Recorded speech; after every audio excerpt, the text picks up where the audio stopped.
और आपका स्वागत करता हूँ नंदन न्यूज़ टूर में। आज जमुई में मनोज झा आए हैं राजद कार्यालय, और राजद कार्यालय में क्या उनसे प्रेस कॉन्फ्रेंस के माध्यम से बोल रहे हैं, उनसे आपको बीच में आपको सुनाना चाहेंगे। तारापुर विधानसभा के बाद उपचुनाव के बाद पहली बार आप सब लोगों से मुलाकात हुई है, तो आप सबका बहुत बहुत धन्यवाद। अभी 10 भी नहीं बजे हैं, लेकिन इतनी बड़ी संख्या में आप लोग हैं, तो ऐसा है कि मैं कुछ बातें आपके समक्ष रखना चाहता हूं।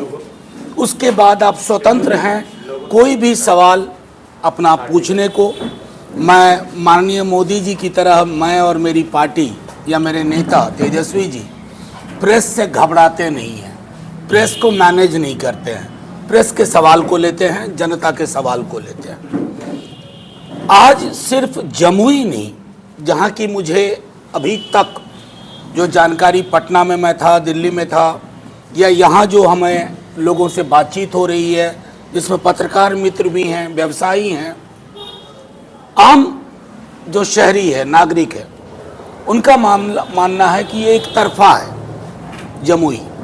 उसकी सबसे बड़ी वजह है कि जमुई को बीते कई वर्षों से अपना स्थानीय उम्मीदवार नहीं मिला था, और स्थानीय उम्मीदवार की क्या भूमिका होती है जब आप प्रतिनिधि चुनते हैं, उससे कोई इनकार नहीं कर सकता।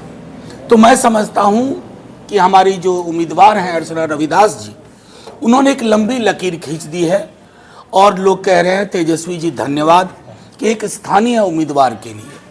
अब दूसरे पहलू पे आते हैं कि हम इस लोकसभा चुनाव में क्या कह के आ रहे हैं। कल हमारे नेता प्रतिपक्ष तेजस्वी जी ने ये परिवर्तन पत्र जारी किया पटना में सुबह 9 बजे। ये 24 के चुनाव के मद्देनजर 24 प्रतिबद्धताएं हैं, 24 जन वचन है, और ये 24 जन वचन हमने आसमान से नहीं लिए हैं। आप लोगों के कहे के माध्यम से बेरोजगारी सबसे बड़ा मुद्दा है इस देश में। अभी मैं देख रहा था भाजपा का संकल्प पत्र 24 का, बेरोजगारी पे कोई बात नहीं, 0 सन्नाटा। क्या ये यही प्रधानमंत्री नहीं थे कि जो 2014 में 2 करोड़ नौकरी प्रति वर्ष के दावे पे, वादे पे आए थे? 2 दाहें 20 करोड़, और प्रधानमंत्री जी के पास 2 लाख नौकरी का भी हिसाब नहीं है।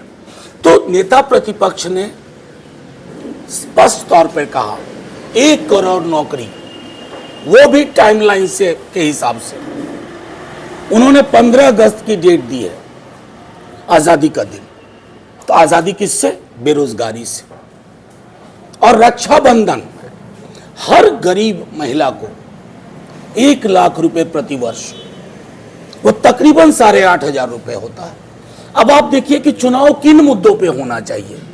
पुरानी पेंशन स्कीम जो आप सबकी डिमांड है, हमें हर पत्रकार कहता है कि पुरानी पेंशन स्कीम पर बात होनी चाहिए, सामाजिक सुरक्षा पे बात होनी चाहिए।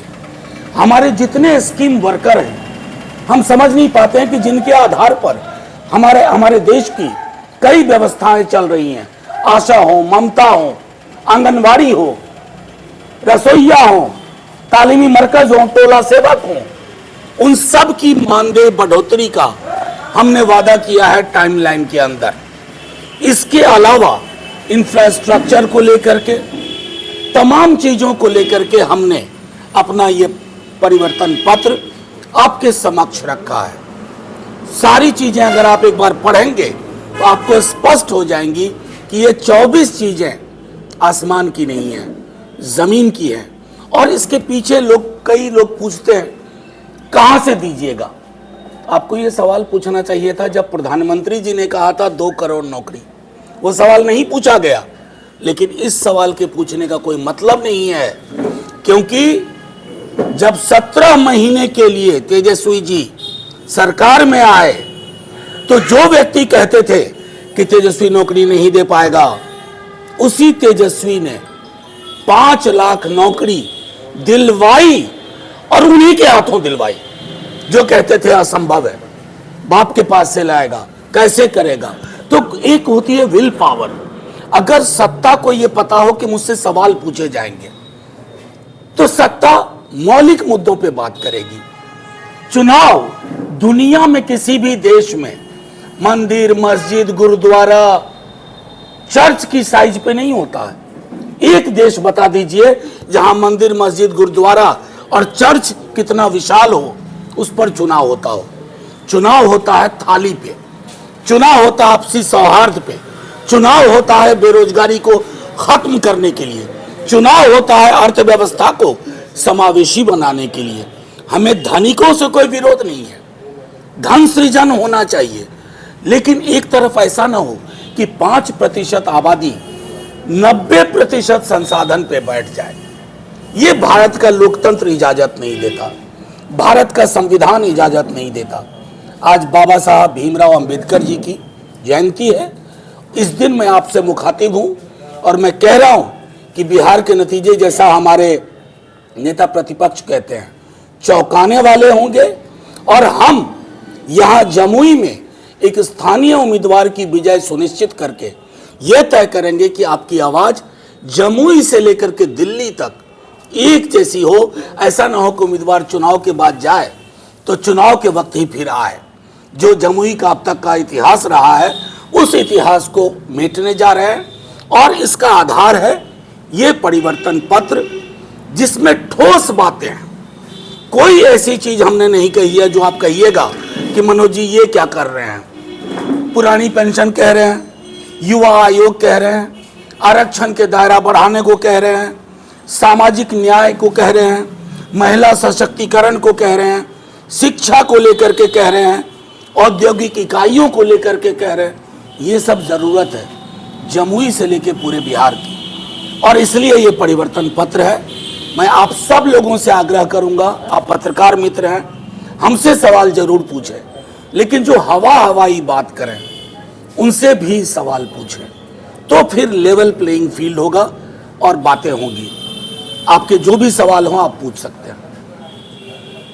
आपके पुराने साथी बिरसन पटेल और एक पार्टी छोड़ दिया है। बिरसन पटेल ने कहा कि सामाजिक न्याय की बात आरजेडी करती है, लेकिन धरातल पर फैली हुई। देखिए, मैं एक चीज कहना चाहता हूं, जब कोई साथी, आपका पुराना साथी आपको छोड़ के जाता है तो कष्ट तो होता है, लेकिन पुराने साथियों को भी ये सोचना चाहिए कि जब आप चुनाव के बीच हों और कई सारी चीजों को देखना पड़ता है, आप महागठबंधन में हैं, कई सामाजिक समीकरण को साधना पड़ता है, उसमें 40 सीट को 100 सीट नहीं बनाया जा सकता। हम तो सिर्फ इतना कहेंगे वो जहां रहें प्रसन्न रहें। चुनाव के वक्त में इस तरह के निर्णय ये भी साबित करते हैं कि आपकी प्रतिबद्धता में भी कहीं ना कहीं कुछ तो रहा होगा। मैनिफेस्टो जारी होने के बाद बिहार के डिप्टी सीएम सम्राट चौधरी का एक बड़ा बयान आया है। वो कहे कि 15 साल आपके परिवार का राज था, किस तरह से नौकरी दिया था ये सब कोई जानता है, जमीन लूटने के और जमीन। अब उनकी बात को आप सत्य मान करके मुझसे सवाल पूछ रहे हैं, तो ये अपने आप में सम्राट चौधरी जी की बातों पे मैं आजकल टिप्पणी नहीं करता। इसलिए टिप्पणी नहीं करता कि उनकी बातों में कहीं दम ही नहीं होता। हमारे इस परिवर्तन पत्र का तार्किक विश्लेषण उन्होंने नहीं किया। वो इनकार कर सकते हैं क्या कि नीतीश जी के साथ रहते हुए 17 महीने में तेजस्वी जी ने जो कर दिखाया नौकरी के फ्रंट पे, सम्राट चौधरी और उनकी पार्टी 17 बरस में नहीं कर पाई। तो पॉलिटिकल आर्ग्यूमेंट जो हो ना, विरोध भी जो हो ना, वो तार्किक हो और शालीन हो, इसकी कमी है। वो तो कह रहे हैं कि आरजेडी वाले सिर्फ क्रेडिट ले रहे हैं, 7.5 लाख नीतीश कुमार ने नौकरी। ये क्रेडिट सम्राट चौधरी जी की पार्टी ने क्यों नहीं ले लिया? 17 साल थे ना। क्यों ऐसा हो गया है कि बिहार में आप पत्रकार हमारे मित्र माइक लगा के बच्चे से भी पूछिएगा नौकरी मतलब, तो हल से बोलेगा तेजस्वी। ये हमने तो नहीं किया, हमारे पास प्रोपेगेंडा मशीन नहीं है। यानी कि जनता ने खुद इस नारे को गढ़ लिया है। तो जाहिर तौर पर मैं उनसे कहूंगा कि आप भी दीजिए नौकरी, क्रेडिट लीजिए, लेकिन बिना दिए तो होगा नहीं ना। आपके मैनिफेस्टो पर चिराग पासवान भी सवाल खड़ा किया। उन्होंने कहा कि राज्य का चुनाव नहीं, देश का चुनाव है। राज्य के चुनाव में मैनिफेस्टो का कोई मतलब था, लेकिन देश के चुनाव में मैनिफेस्टो का क्या मतलब है? पहले ये बताएं कि मैं आपको एक बात बता रहा हूँ, चिराग जी शायद विस्मरण में होंगे, उनके पिताजी भी जब लोकसभा चुनाव लड़ते थे तो मैनिफेस्टो रिलीज करते थे।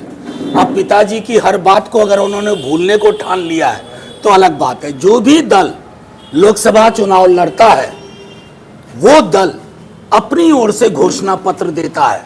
उसकी कुछ चीजें अलग पार्टियों से मिलती हैं, कुछ अलग हैं। अब आई बात प्रधानमंत्री कौन है। प्रधानमंत्री इस देश का नागरिक होगा, प्रधानमंत्री ईमानदार होगा, प्रधानमंत्री झूठ नहीं बोलेगा, प्रधानमंत्री झूठे वादे नहीं करेगा, प्रधानमंत्री जमीनी मुद्दों पर रहेगा, प्रधानमंत्री देश की अखंडता की रक्षा करेगा, प्रधानमंत्री देश को हिंदू मुसलमान इंडिया पाकिस्तान में बांटने की कोशिश नहीं करेगा। एक ऐसा प्रधानमंत्री चाहिए जो नौकरी की बात करे, बेहतर स्वास्थ्य की बात करे, सामाजिक सुरक्षा की बात करे, ओल्ड एज पेंशन की बात करे। ऐसा प्रधानमंत्री हमें मिल जाएगा कम से कम। ये सारे गुण जिसमें होंगे वो आपके समक्ष होंगे जून के महीने में। तो लोकतांत्रिक तरीके से चुना जाएगा।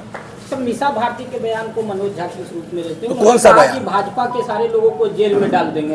अच्छा एक बात बताइए, मीसा जी ने जो कहा, अगर मैं कहूं कि मैं आपका घमंड चकनाचूर कर दूंगा तो क्या सचमुच चकनाचूर शीशे की तरह करता हूं? ये रूपक है जिसको अंग्रेजी में मेटाफर कहते हैं। अच्छा कमाल की बात यह है कि प्रधानमंत्री जी तो हर सभा में जेल में भेजते हैं लोगों को। भोपाल में अजित पवार जी को जेल में भेज रहे थे। 48 घंटे के अंदर ये खूबसूरत गला मिलते हुए तस्वीर आई प्रधानमंत्री जी की। तो प्रधानमंत्री जी अब इस बात की चिंता करें कि जिसको वो भ्रष्टाचारी बोलते हैं वो उनके आलिंगनबद्ध हो जाता है। और मीसा जी के बयान को थोड़ा एक रूपक के रूप में आप देखिए कि सुप्रीम कोर्ट ने इलेक्ट्रल बॉन्ड पे कितनी तल्ख टिप्पणी की कि आज ईडी की रेड होती है, वो बंदा अगले दिन इलेक्ट्रल बॉन्ड खरीदता है, बीजेपी के फेवर में उसकी भुगतान होती है। इससे ज्यादा क्या प्रमाण चाहिए?